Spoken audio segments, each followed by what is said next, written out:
Olá, seja muito bem-vindo a mais um encontro dessa nossa sequência do cristianismo radical, no sentido de coisas que estão na raiz do cristianismo, de coisas que são fundamentais à nossa fé cristã.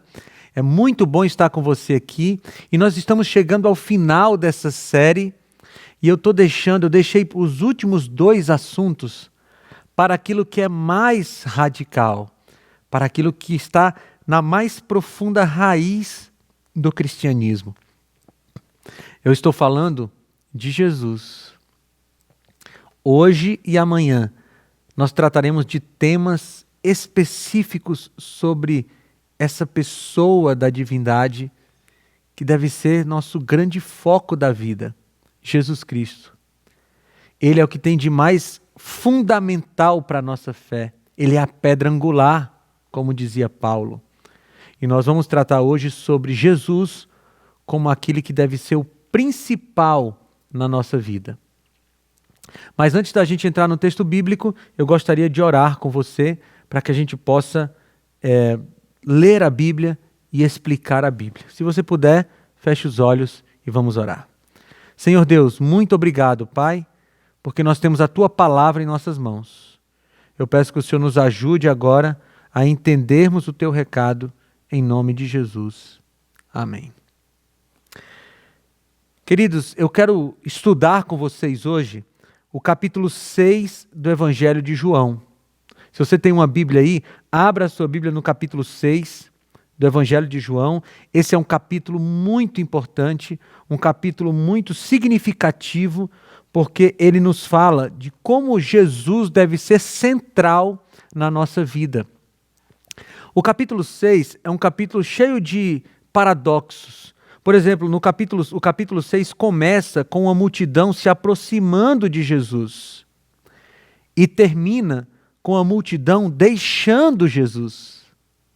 O capítulo 6 começa com um Cristo aclamado pela multidão e ele termina com um Cristo rejeitado pela multidão. Esse é um capítulo que precisa ser estudado com atenção, porque ele começa com Jesus sendo aceito por todos e ele termina com Jesus sendo rejeitado por muitos. O que está acontecendo aqui no capítulo 6? Vejam, nós não vamos ler todo o capítulo 6, eu quero me concentrar em algumas partes dele, mas no capítulo 6 estão acontecendo algumas coisas. Se você olhar aí, no primeiro versículo, você vai perceber que o capítulo começa com a multiplicação dos pães e peixes. Jesus está na praia pregando para uma multidão de 5.000 homens, fora mulheres e crianças, e enquanto ele está pregando, o tempo vai passando e as pessoas logicamente vão ficando famintas, e o próprio Jesus diz, está chegando a hora de alimentar essas pessoas. E aí ele faz aquele milagre maravilhoso da multiplicação dos pães e peixes. A Bíblia diz que quando ele multiplica os pães e peixes, as pessoas ficam maravilhadas e as pessoas querem coroá-lo rei. Só que quando as pessoas fazem ou vão nessa intenção de coroá-lo rei, a Bíblia diz que Jesus despede as multidões. E aí começa a segunda história do capítulo 6, que é aquela história em que os discípulos estão no barco no mar. Jesus despede as multidões porque ele não queria ser coroado rei naquele momento, não era o momento da coroação de Jesus. Ele simplesmente despede as multidões e diz para os discípulos: vão, atravessem o mar. E aí os discípulos começam a atravessar o mar, mesmo contrariados, porque eles também queriam coroar a Jesus como rei. Eles ainda não tinham entendido muito bem qual era a missão de Jesus na terra. Não era ser um Messias político, era ser o Messias do Antigo Testamento que viria tirar o pecado do mundo. Então, Jesus manda os discípulos irem e Jesus vai para o monte orar. E no meio da noite, a Bíblia diz que começou uma tempestade que estava açoitando o barquinho daqueles discípulos, a ponto de eles do barco quase afundar. E aí, no meio da noite, Jesus vem andando sobre as águas. Na quarta vigília da noite, Jesus vem andando sobre as águas e salva os discípulos. A Bíblia diz que naquele momento, quando Jesus salvou os discípulos reconheceram que Jesus era Deus. Foi a primeira vez que os discípulos declararam que Jesus era Deus encarnado, era o próprio Filho de Deus. E aí, nesse momento, começa a parte que eu quero dar mais atenção aqui da história do capítulo 6. Porque Jesus termina a travessia do mar da Galileia e eles vão para Cafarnaum, do outro lado do mar da Galileia. E aquela multidão que estava com Jesus na praia no dia anterior, que comeu aquele pão multiplicado por Jesus, também atravessa o mar e vai ao encontro de Jesus. E aí começa um diálogo a partir do versículo 25, leia comigo. Quando o encontraram do outro lado do mar, perguntaram-lhe: Mestre, quando chegaste aqui? Porque lembra, Jesus subiu para o monte para orar, e eles não viram Jesus andando sobre o mar, eles não viram Jesus acalmando a tempestade. Quando o Senhor chegou aqui? E aí Jesus diz, no versículo 26, a verdade é que vocês estão me procurando, não porque viram os sinais milagrosos, mas porque comeram pães e ficaram satisfeitos. Sabe aquelas respostas de Jesus a perguntas que não foram feitas? Aqui tem uma delas. O pessoal pergunta: Jesus, como foi que o Senhor chegou aqui? E Jesus responde: vocês não estão interessados em mim. Vocês estão interessados nos pães que eu multipliquei. E aí Jesus começa a repreender a população, começa a repreender aquelas pessoas, porque elas não estavam interessadas nele, estavam interessadas apenas nos milagres que ele fazia. É só você olhar na Bíblia, acompanhe comigo. Se você olhar aqui no versículo 30, olha o que melhor, a partir do versículo 28, diz assim: então perguntaram-lhe, o que precisamos fazer para realizar as obras que Deus requer? Aí Jesus responde: a obra de Deus é esta, crer naquele que ele enviou. Você vai perceber toda hora Jesus tirando o foco das pessoas dos milagres, tirando o foco das pessoas das coisas menos importantes e colocando o foco nele. E aí, no versículo 30, eles perguntam para Jesus: que sinal milagroso mostrarás para que o vejamos e creiamos em ti? Que farás? Os nossos antepassados comeram o maná no deserto, como está escrito: ele lhes deu a comer pão dos céus. Deixa eu traduzir essa pergunta aqui do povo. Jesus, o Senhor não vai fazer mais milagres? Nós queremos ver mais milagres, Jesus. Sabe, Jesus estava tentando ensinar para aquela multidão que milagre não convence ninguém. E basta você olhar para a mesma história que eles citaram aqui para Jesus, a história do povo durante a caminhada no deserto.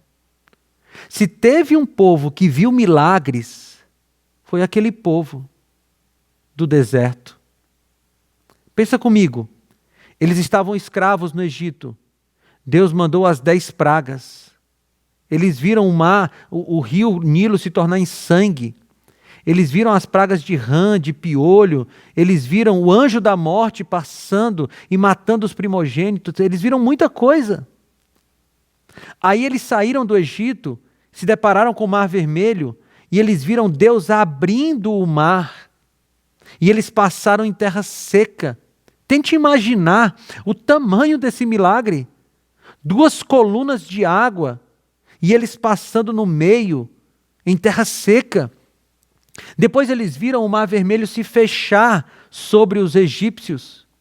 Mas não parou por aí. Na caminhada no deserto, eles viram cair pão do céu, como eles mesmos disseram aqui.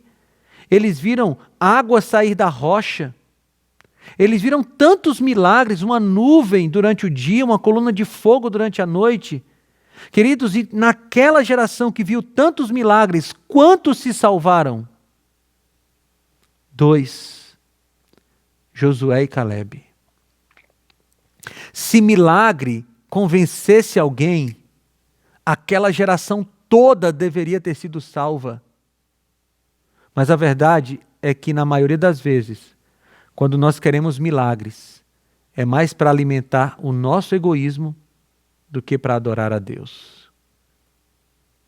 Jesus disse, não vai ter mais milagres. E ele continua o diálogo aqui, acompanhem comigo. A partir do versículo 32, Jesus fala, digo a verdade, não foi Moisés quem deu a vocês pão do céu, mas é meu Pai quem dá a vocês o verdadeiro pão do céu, pois o pão de Deus é aquele que desceu do céu e dá vida ao mundo. Você percebeu de novo Jesus dizendo, não é o maná que é o mais importante, sou eu. Não é o pão que eu multiplico que é mais importante, sou eu. E aí no versículo 34, o povo ainda não entendeu e eles dizem, Senhor, dá-nos sempre desse pão. E aí Jesus é bem claro no versículo 35, ele diz, eu sou o pão da vida. Ou seja, Jesus estava dizendo para eles, vocês não podem colocar o foco de vocês nos milagres que eu realizo. O foco sou eu, não é esse pão do qual vocês comem e depois voltam a ter fome. Sou eu que sou o pão da vida e quem come desse pão não tem mais fome. Só que o povo continuava sem entender. O povo estava mais interessado nos benefícios de Cristo do que no próprio Cristo. O interesse do povo era no reino terrestre, mas Jesus estava querendo dizer que ele veio proporcionar o reino celeste.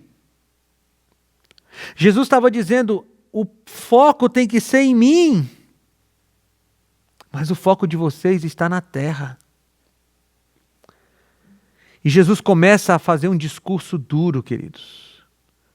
Um discurso que ia direto ao coração daquele povo, escancarando o pecado deles, escancarando aquela vontade maligna de querer milagres só para suprir a sua curiosidade. E Jesus vai falando ao longo do capítulo 6, a partir do versículo 49, ele vai denunciando o pecado do povo, dizendo que o povo é interesseiro, que o povo não quer a Jesus, quer só os milagres de Jesus. E aí no versículo 60 acontece algo impressionante. Diz assim, ao ouvirem isso, muitos dos seus discípulos disseram, dura é essa palavra, quem pode suportá-la? Os discípulos, gente que seguia a Jesus, estava dizendo, Jesus está dizendo coisas muito duras. E aí no versículo 66 diz o seguinte, daquela hora em diante, muitos dos seus discípulos voltaram atrás e deixaram de segui-lo. Você parou para pensar nisso? Discípulos de Jesus. Não era gente que não conhecia Jesus, era gente que já andava com ele. quando Jesus disse: não vai ter mais milagres, não vou multiplicar pão agora para vocês, aquele povo simplesmente abandonou Jesus. Essa é a primeira grande sacudidura da era cristã.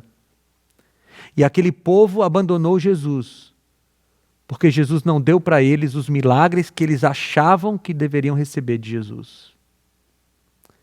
Só que Jesus não parou por aí, porque a Bíblia diz que depois que essa multidão abandonou Jesus, ele se dirigiu aos 12 apóstolos. E ele fez uma pergunta, está aí no versículo 67. Jesus perguntou aos 12, vocês também não querem ir? Você consegue perceber um Jesus seguro de si? Deixa eu te falar uma coisa. Jesus não precisa de você. Jesus não precisa de mim. Somos nós que precisamos dele. E ele olha para os 12 e diz assim: olha, os outros já foram embora. Vocês não vão também?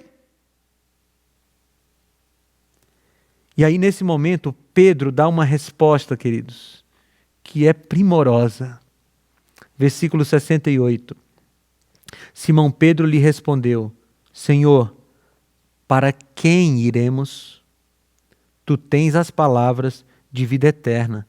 Nós cremos e sabemos que és o Santo de Deus. Que resposta! E eu queria que você parasse para pensar nessa resposta, porque Pedro pergunta: para quem iremos? Você sabe, quem vai para algum lugar. Quando você diz eu estou indo, a pergunta mais lógica é: para onde você está indo? Só que Pedro não pergunta: Senhor, para onde nós iremos? Pedro pergunta: Senhor, para quem nós iremos? Porque Pedro já tinha entendido que o cristão não caminha para um lugar, o cristão caminha para uma pessoa, para Cristo. Se o nosso maior interesse na vida cristã não é Jesus, então nós estamos errados. Se quando a gente pensa na volta de Jesus, o nosso maior interesse não é Jesus, nós estamos errados. Nós não podemos almejar a rua de ouro, os muros de pérola, a casa de ouro, o reencontro com os nossos queridos que morreram. Nós não podemos almejar essas coisas mais do que nós almejamos o encontro com Jesus. Ele deve ser o principal. E Pedro diz: Senhor, para quem iremos? E ele diz: nós sabemos que és o Santo de Deus. Ah, queridos, Pedro entendeu que os milagres de Jesus são menos importantes do que Jesus. Pedro entendeu que o que nós temos de mais precioso na vida é Cristo e não as bênçãos de Cristo. E aí eu quero perguntar para você agora: você ama a Deus ou você ama as bênçãos de Deus? Você ama a Cristo ou você ama os benefícios de Cristo? Deixa eu perguntar para você uma coisa bem direta. Se a partir de hoje Jesus não te desse mais nenhuma bênção, você continuaria com Ele? Se Jesus não curasse você, se Jesus não salvasse a vida do seu filho, se Jesus não te desse o emprego que você tanto pede, se Jesus não te desse a bênção que você acha que tem que receber, você continuaria com Ele? Queridos, nós precisamos de uma vez por todas entender que o que há de mais precioso no cristianismo é Cristo. E que com as bênçãos dele, ou sem as bênçãos dele, com os milagres dele, ou sem os milagres dele, nós precisamos continuar fiéis a ele. Quem é o mais importante para você? É Cristo ou as bênçãos de Cristo? É lógico que Ele nos abençoa, porque Ele nos ama. Mas nós precisamos, de uma vez por todas, entender que Jesus é o principal, que Jesus é o que tem de melhor, que Jesus deve ser o nosso foco. Vamos orar? Senhor Deus, em nome de Jesus, nos ajuda a entendermos que Jesus deve ser o principal na nossa vida e que nós não temos que amar as bênçãos de Deus, nós temos que amar a Deus. Nos ajuda, Senhor, a termos o foco no lugar certo e que Jesus seja o centro da nossa vida e o centro do nosso cristianismo. Em nome de Jesus te pedimos. Amém.